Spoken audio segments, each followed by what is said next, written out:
വീരമൃത്യു വരിച്ച CRPF ജവാൻ വിഷ്ണുവിന്റെ സംസ്കാര ചടങ്ങുകൾ പൂർത്തിയായി. മുഖ്യമന്ത്രി പിണറായി വിജയൻ വിഷ്ണുവിന്റെ വീട്ടിലെത്തി. രാഹുൽ ജിനാഥ് ചേരുന്നുണ്ട്. രാഹുൽ, ജന്മനാട് അങ്ങനെ കണ്ണീരോടുകൂടി ധീരജവാന് വിട നൽകുകയാണ്. ആദരാഞ്ജലി അർപ്പിക്കാൻ ഏതൊക്കെ പ്രമുഖർ, ആരൊക്കെ സംസ്ഥാന സർക്കാരിന് വേണ്ടിയൊക്കെ എത്തിയിട്ടുണ്ട്? മുഖ്യമന്ത്രിയുടെ ദൃശ്യങ്ങൾ കാണുന്നുണ്ട്.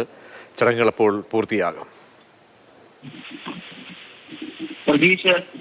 വളരെ വൈകാരികമായ ദൃശ്യങ്ങളാണ് ഇന്ന് നന്ദിയോട് ഗ്രാമത്തിലെ ഓരോ മനുഷ്യന്റെ മുഖത്തും കാണാനായത്. ബുദ്ധദർശനം അദ്ദേഹം പഠിച്ച സ്കൂളിലുണ്ടായിരുന്നു, അതിനപ്പുറത്തേക്ക് നാട്ടിലുണ്ടായിരുന്നു. ആ വഴിത്താരയിലെല്ലാം ഈ ഓർമ്മകൾ പങ്കുവയ്ക്കാനായി ആളുകൾ കൂടി നിന്നിരുന്നു. ഇപ്പോൾ ശാന്തി കുടീരത്തിൽ ഒടുവിലത്തെ യാത്രയയപ്പ് നൽകി അവർ പ്രിയപ്പെട്ടവനെ യാത്രയച്ചിരിക്കുകയാണ്. 4ാം ക്ലാസ്സുകാരനായ മകൻ നിർഭയമാണ് ഈ കർമ്മങ്ങളെല്ലാം ചെയ്തത്. അത്തരത്തിൽ ഓർമ്മകൾ ബാക്കിയാക്കി മനോരമ എന്ന വീട്ടിൽ താമസിക്കാവുന്ന സ്വപ്നമൊക്കെ ബാക്കിയാക്കി അദ്ദേഹം നാടിനോട് യാത്ര പറഞ്ഞിരിക്കുകയാണ്.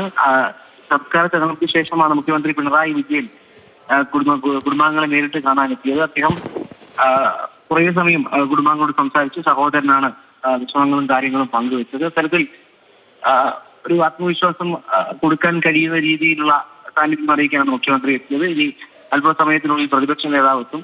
അത്തരത്തിൽ രാവിലെ മുതൽ സർക്കാർ തലത്തിലുള്ള ആളുകൾ, പോലീസ് സേനയിലെ ഉന്നത ഉദ്യോഗസ്ഥർ, CRPF ഉദ്യോഗസ്ഥർ ഉൾപ്പെടെയുള്ളവരായിരുന്നു ഇദ്ദേഹത്തിന്റെ ഭൗതിക ശരീരത്തിനൊപ്പം ഈ കടന്നുപോയ വഴികളിലെല്ലാം ഉണ്ടായിരുന്നത്. എന്നിരുന്നാലും ആ വിടവ് കുടുംബത്തെ സംബന്ധിച്ച്, നാടിനെ സംബന്ധിച്ച് നികത്താനാവാത്തതാണ്. ഒടുവിലത്തെ യാത്രയയപ്പ് അത് ദുഃഖാതിരമായിരുന്നെങ്കിലും ആളുകളെല്ലാം അദ്ദേഹത്തോടൊപ്പം അവസാന നിമിഷം വരെ ഉണ്ടായിരുന്നു. പ്രതീക്ഷ.